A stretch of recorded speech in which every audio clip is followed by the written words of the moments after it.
All right, somebody remind me, what is different about solving equations and inequalities? Lauren?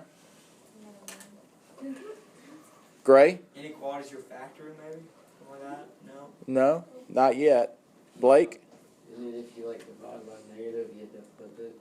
If you divide both sides of the inequality by a negative symbol or a negative number, or multiply both sides by a negative number, then you have to flip the symbol, right? That's the big difference. What's another difference? The answer to an equation is what? What is the answer to an equation? To an equation. Like x equals 5, right? It's x equals a number, but the answer to an inequality is a whole interval of numbers. X is less than 5, or x is greater than or equal to 5. So the big difference between equations and inequalities is the answer. The answer to an equation is a single number. The answer to an inequality is an infinite number of numbers, right? X is greater than 5. That means any value for x that's bigger than 5 will work. Well, that's a lot of numbers. Okay, so solving inequalities are going to have our answers quite different. And because the answers are different, there's different ways we can express those. We can use number lines, we can use inequalities, and we've done all of that. Okay, so let's just move on to a simple inequality like this. So this is a two-step inequality, right? What would we do first? What is our goal when we're solving equations, when we're solving inequalities? Get x by itself, and we do that using inverse operations, right? Opposite operations. The first thing is to do what? Subtract 3 from both sides. So when we subtract 3 from both sides here,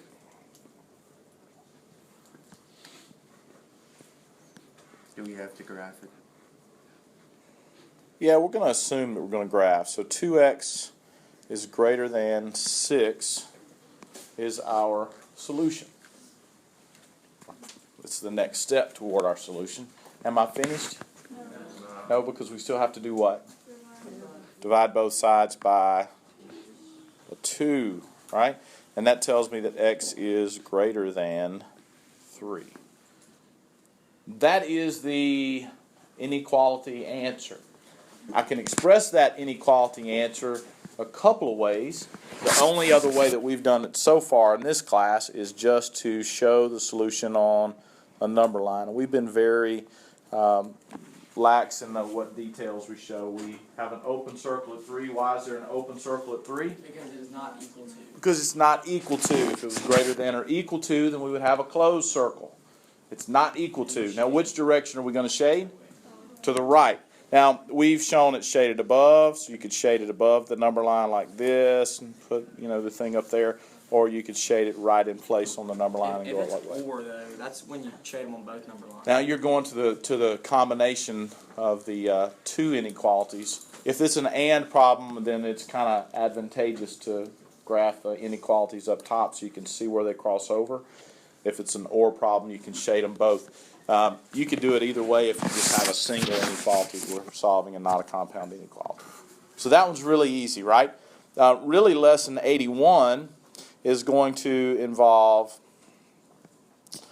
inequalities that have variables on both sides, like this. Now this is different than the first example we looked at because there's a variable on both sides. Now, the differences are still the same. The similarities are there also. To solve an inequality that has variables on both sides, we need to do what? Get one away. Yeah, we got to get rid of one of those variables so that I just have x by itself.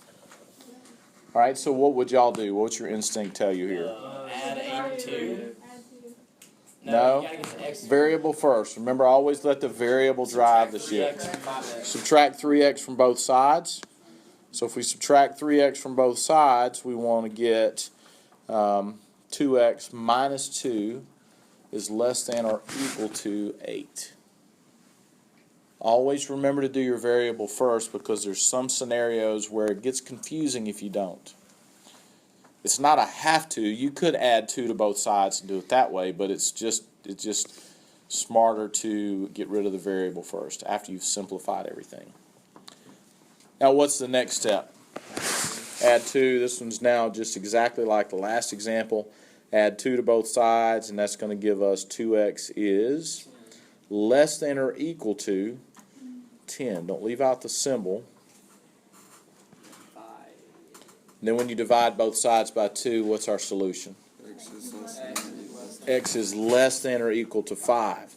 Right? Give me an example of a number that's less than or equal to 5. 5 works, right? Because it's equal to 5. 4 works. 3 works. Negative 89. Yes. Good job. She went there. So the point is that we've got a lot of solutions to this problem. The solution isn't 5. The solution is anything that is less than or equal to 5. And how would we express that set of numbers on a number line? Closed circle where? Why is the circle closed? Because it's equal to 5. So we close the circle and we're going to shade everything to the left. So that's x is less than or equal to 5. Simple, right? Okay, let's see if we can complicate things a little bit. Everyone work this problem. Take a second to work this problem and see what you come up with.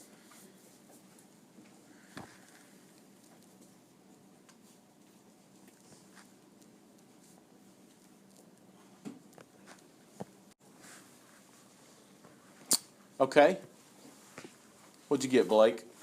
I got x is greater than negative 10. Or equal. Greater than or equal to negative 10? Okay, I'm not sure I agree with that. What'd you get, Tatko? X is greater than or equal to -4. Negative 4 I like better, right? Because when you subtract the 9, and here's the mistake you made, Blake. You looked at that negative 3x and you added 9, right? The sign of 9 is plus. The negative sign belongs to the 3x. So in this particular problem, if you do what you are tempted to do and add 9 to both sides, if you're being honest, what's 9 plus 9 on the left? It's 18, right? So we haven't fixed the problem. Okay? And so adding 9 is the wrong move. The correct move is to subtract 9 from both sides.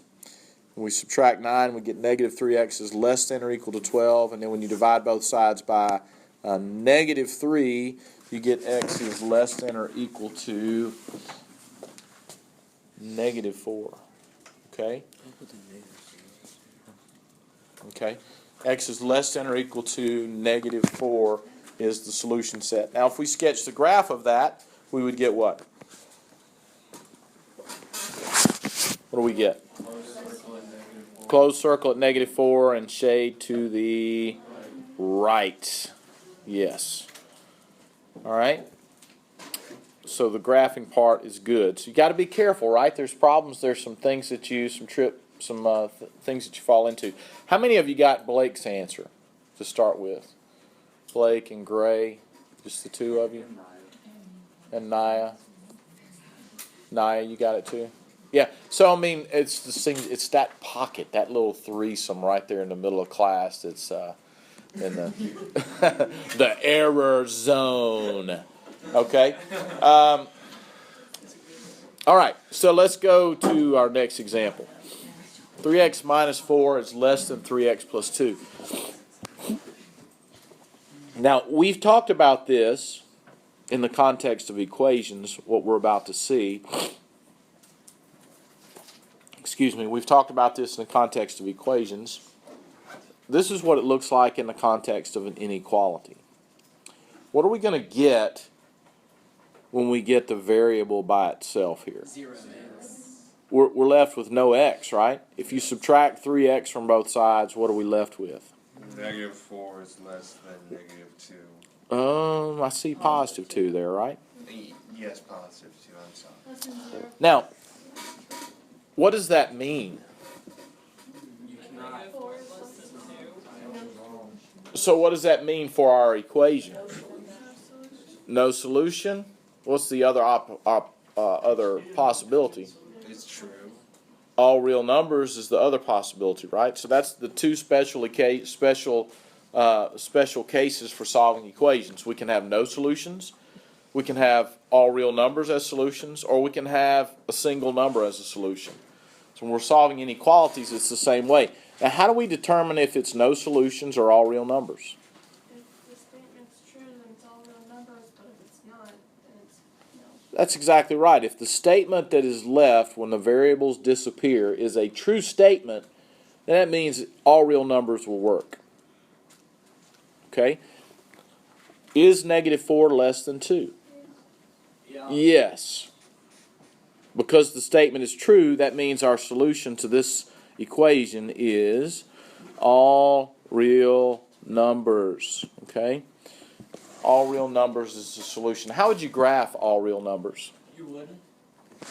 Yeah, you might be asked to. As a matter of fact, you could have a test that had only graphs as answers. So what would the graph of all real numbers look like? That R? That's not a graph. What is it? Line, It's the number line with what gets shaded? everything. Everything, yes. Wait, did we actually? Oh. That's all real numbers. That's what the number line solution would look like. Now keep in mind, I'm telling you that because the multiple choice answer on a test could be the whole number line shaded. That's the set, right? That's all real numbers. This is called the real number line. It's the number line and a line that contains all the real numbers. So all the real numbers, you shade the entire thing. All right? Now, if we ended up with a false statement, then we're going to end up with something like that one. Now, what's different about this equation? Inequality, excuse me. You gotta distribute. We have to distribute, right? Why do we have to distribute? Why do we have to distribute? To get rid of the parentheses. Why do we want to get rid of the Because they're parentheses? not given.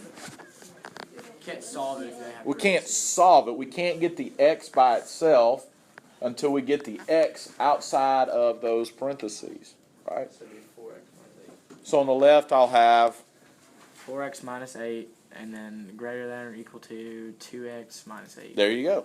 That was Grade to Priest, ladies and gentlemen. You're famous now. You're on YouTube. And 2x. So 4x minus 8 is greater than or equal to 2x minus 8. What do we do next? Well, 2x minus. Subtract 2x. Now this is the scenario where if you add 8 to both sides, it gets really confusing. If you add 8, if you don't let your variables go first, you get very confused. If you added 8 to both sides, what would you get? 4x is greater than 2x. Then what do? See, it's confusing if you do number first. But if you do variable first, it works out nicely. So if we subtract 2x from both sides, we get 2x minus 8 is greater than or equal to -8. Right? Then what? And then you subtract the we plus just 8 add to both 8. sides. You add 8 to both sides, and we get 2x is greater than or equal to 0. We're not going to hate on 0 and pretend it's not a regular number. It is.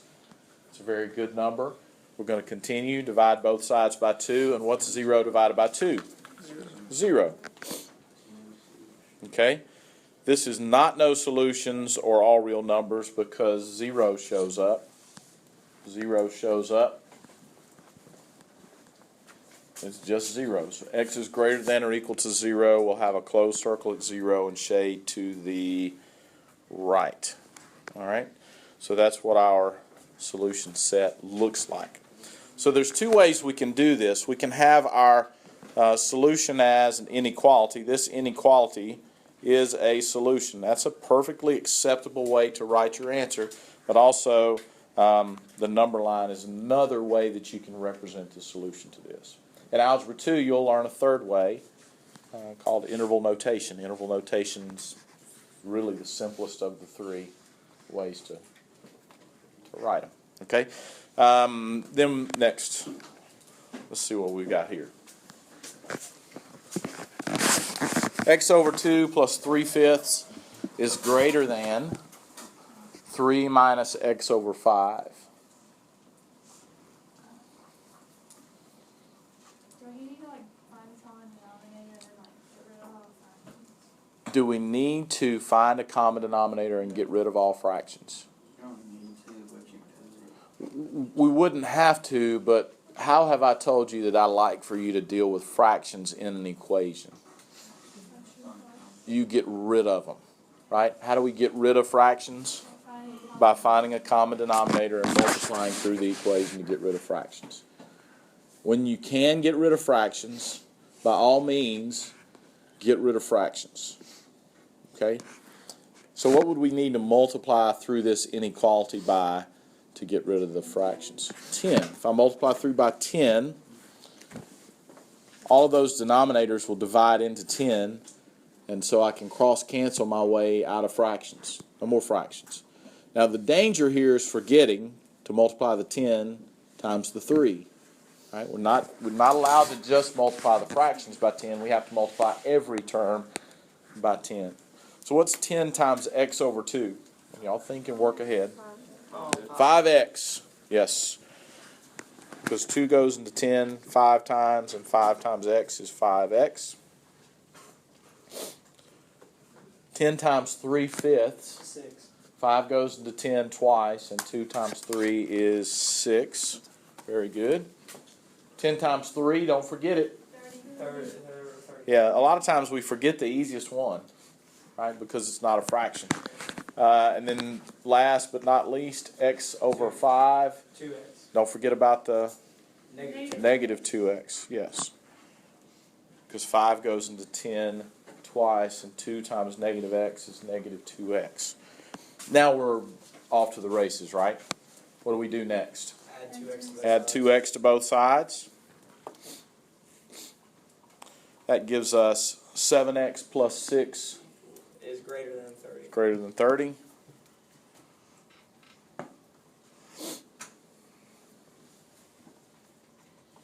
Minus 6. Subtract 6 from both sides. When you get it down to these two-step equations, you can just about see the solution, right? Subtract 6, what do we get? 24. Divide by 7, that's 24 over 7. Remember, I prefer that you keep your answer in fraction form. All right, now if you want to know where 24 over 7 is on the number line, it's just between 23 over 7 and 25 over 7. This is a little less than 28 over 7. 28 over 7 is 4. So this number is between 3 and 4 on your number line. And you need to be able to figure that out. For standardized testing purposes, they'll put them, they won't always label the point. It'll just be between the two whole numbers. So you kind of have to be able to figure out where 24 over 7 is. It's 3 3/7, right? As a mixed number. Open circle and shade to the right. Okay? I want to practice all of these. Certainly don't want to do 1 or 2. Let's do 3 and 4. Do number 3.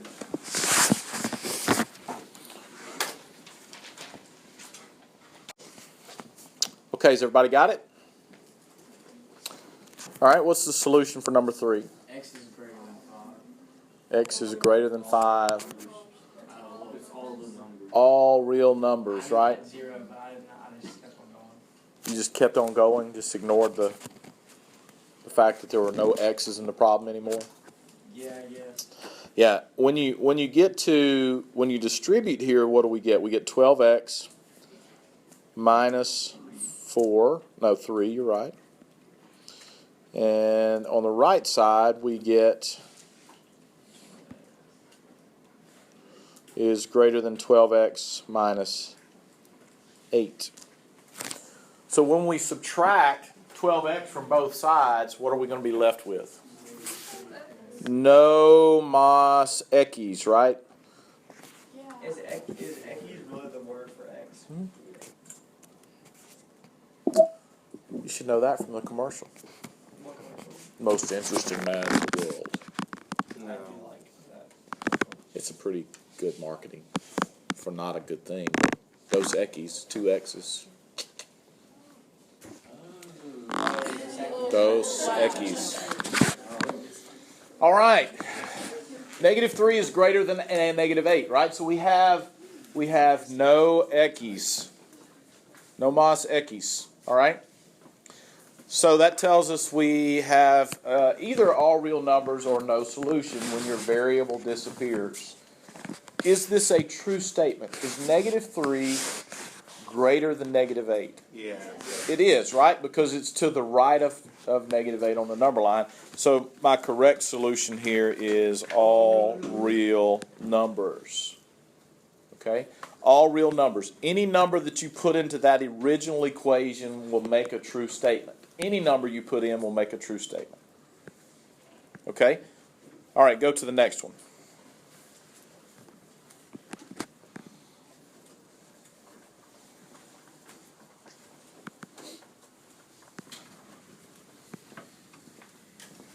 Some of you had already started it. Because we're dealing with fractions again in number 4, we have to pick a common denominator that we can use to get rid of the fractions. We don't have to do that, but it's the smart way to do things. If you can eliminate fractions, and because we're dealing with an inequality or an equation that allows us to multiply everything by a number, we should get rid of fractions. So what do we use to get rid of fractions here? 20. Multiply through the equation by 20. Inequality, excuse me. X over 2 times 20 is 10x. Plus 15, because 4 goes into 25 times, and 5 times 3 is 15. Less than or equal to 4x minus 60. 4x minus 60. Now we're so tempted to leave off that 60 or just leave it as a 3, but you have to multiply everything by 20, right? Now it becomes a much easier proposition. What would we do here? Subtract 4x from both sides, and that will give us 6x plus 15 less than or equal to negative 60. Don't forget the sign in front of the number goes with the number. All right, then we would subtract 15 from both sides. We get 6x is less than or equal to negative 75. It's just 75, negative 75 over 6, right? Yeah, well, let's not leave it like that. What does negative 75 over 6 simplify to be? They're both divisible by 3, so let's simplify our fraction and make that negative 25 over 2. Okay? How'd y'all do on those? I got 7. Fair enough. Fair enough? Huh? I just did reduce it. Oh, you divided and got 12.5? Yeah. I prefer improper fractions. It's because they're not calculator dependent. Did you divide it on your own, or did you use your calculator? Yeah, just leave it as an improper fraction, and we'll go from there, because simplifying fractions is a very important skill, and we're going to do some really complicated simplifying of fractions in Unit 9. Okay, so our homework. Why is it saying infinity on there? Do what? It's saying infinity on the answers. Oh, that was interval notation. Yeah, this slideshow was initially for an Algebra 2 class. So y'all grab your textbooks and get started on these. We've got about 7 minutes. Are any of I'm going to these- pass your test back while you do. I'm sorry, but are any of these like as like for the honors class? No. Okay.